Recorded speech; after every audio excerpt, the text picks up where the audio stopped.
The new mystifying Epix TV series, From, is such an amazing show, because of its mysterious premise and multi-layer characters. From has such a rare and unique story and plot, that for some strange reason the longer it plays out the more questions you have. So in this video I'll try to answer one of those conundrums. What are the monsters plaguing this town? So, where do we begin to solve the mystery of these creatures?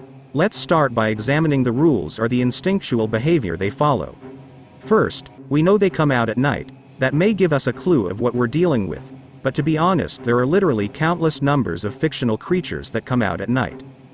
And just because they prefer the night doesn't mean that the light is some sort of barrier for them. It may just be something instinctual them, rather than preventative or lethal. All we can do is guess whether the sun or light has some sort of consternation effect on them. Another clue we can glean from the show is the creatures don't have free carte blanche of the town, thanks to the protective properties of special carved amulets in the town.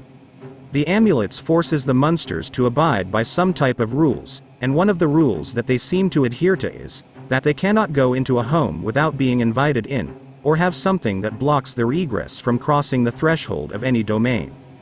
Another strange clue is that the monsters don't seem to be in a hurry. In other words, they seem to stroll towards their victims, not ambushing them, not surrounding them, and not showing some sort of supernatural speed to overtake them.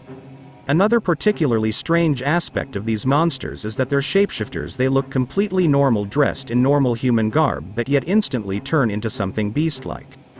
Their change in appearance is truly something nightmarish, with long extended fingertips and claw, and disjointed jaws that open up seemingly infinitely wide.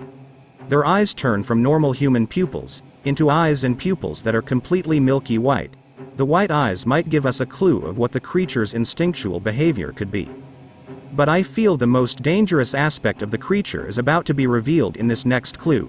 The creature seems to have high cognitive functions or some sort of high intelligence, able to manipulate, deceive and outwit a lot of its prey. Missed you so much. Megan, what are you doing? Maybe I can come in.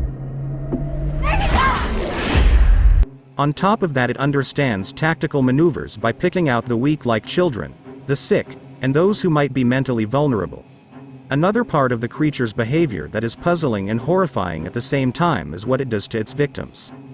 The victims of these beasts are eviscerated and torn apart. Entire organs seem to be missing and the rib cage seems to be pried apart. To make matters worse, it has been stated that the victims are tortured. To me, this is baffling for a creature to act in this way. Unless these creatures are far more malicious and darker than we realize. Furthermore, we don't know from what we've seen in the show whether they consume the victim's flesh or they just love to torture their victims. Okay. Now that we have most of the clues pretty much describing what these creatures can do and what they can't do, let's try to figure out what they are. First things first, I hear many people say this monster is a vampire, but this doesn't fit. Yes, it has certain characteristics of a vampire, for instance coming out at night, or invitation only into a house, but these creatures don't obey the biggest part of the vampire's modus operandi. Vampires are extremely addicted to hemoglobin or blood, so much so that every drop is considered extremely precious, not wasted. This is contrary to what the creatures does to their victims. They tear them apart, splattering the precious blood all over, as we saw in the first episode, the room where the mother and daughter were found. From what we know, most vampires don't act this way, wasting valuable blood all over a room. Vampires' main objective is to always have a steady supply of precious hemoglobin.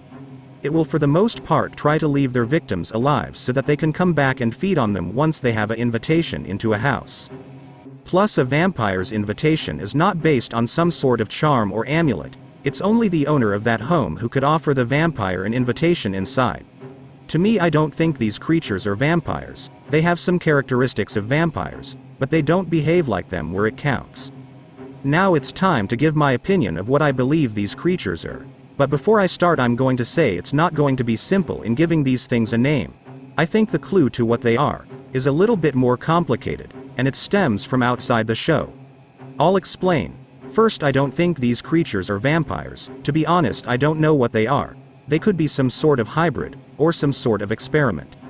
For me, I'm kind of hesitant on the supernatural aspect of these creatures, and there's one big reason why. It's because how the show is labeled. If you go to different websites, some websites label the show as horror fiction, but most label the show as science fiction horror. I think that's where the main clue lies of what these creatures are, because if the show is less mystical and more towards scientific, this means the town may have more facets to it than meets the eye. I believe there's more of a scientific element to the show than mystical. Of course, all of this is speculation on my part, but I still don't think these creatures are vampires. But my opinion matters very little. What matters is your opinion, so tell me what you think. Let me know what you think the creatures are. Leave your comments below and thanks for watching.